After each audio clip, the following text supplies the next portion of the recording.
پہلے اعلان ہوگا وہ کہاں ہیں جو دنیا میں گانے نہیں سنتے؟ لوگ ہوں گے یا اللہ ہم ہیں، اللہ کہیں گے آؤ بیٹھو، تو اللہ تبارک و تعالی جنت کی حوروں سے کہے گا سناؤ انہیں۔ جب وہ سنیں گے تو اللہ کی طرف سے الہام ہوگا، وہ میوزک سٹاپ ہو جائے گا۔ اللہ فرمائے گا کیسا ہے؟ کہیں گے یا اللہ مزہ آ گیا۔ اللہ تعالیٰ کہیں گے اس سے اچھا سناؤں؟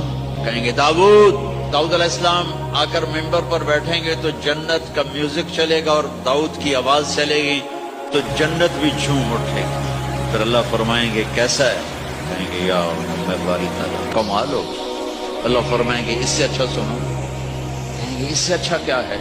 تو اللہ فرمائیں گے یا محمد یا حبیبی، اے میرے محبوب آئیے آپ کی باری ہے، بیٹھئے ممبر پر، میرے نبی بیٹھیں گے، آپ کی آواز اور جنت کا ساز، پانی بھی تھم جائے گا، ہوا تھم جائے گی اور ساری جنت مست ہو جائے گی۔ میرے رب پوچھیں گے ہاں بھائی جنت والو کیسا ہے؟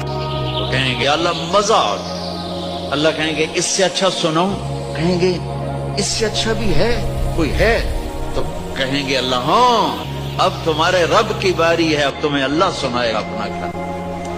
امیر خسرو فرماتے ہیں یا اللہ تجھے دیکھے بغیر تیرے عاشق تیرے اوپر قربان ہو گئے، جب دیکھیں گے تو کیا حال ہوگا؟ تو اللہ کہیں گے رضوان پردے ہٹا، میرے بندے آنکھوں سے دیدار کریں، کانوں سے کلام سنیں، تو پردے ہٹیں گے اور اللہ سامنے آئے گا مسکراتا ہوا، وہ کہے گا مرحبا بالصادقین، میں اپنے سچے بندوں کو ویلکم کرتا ہوں، اور پھر میرا اللہ قرآن سنائے گا، اس کی لذت میں گم ہو جائیں گے۔ پھر اللہ فرمائے گا خوش ہو راضی ہو؟ کہیں گے یا اللہ راضی ہیں۔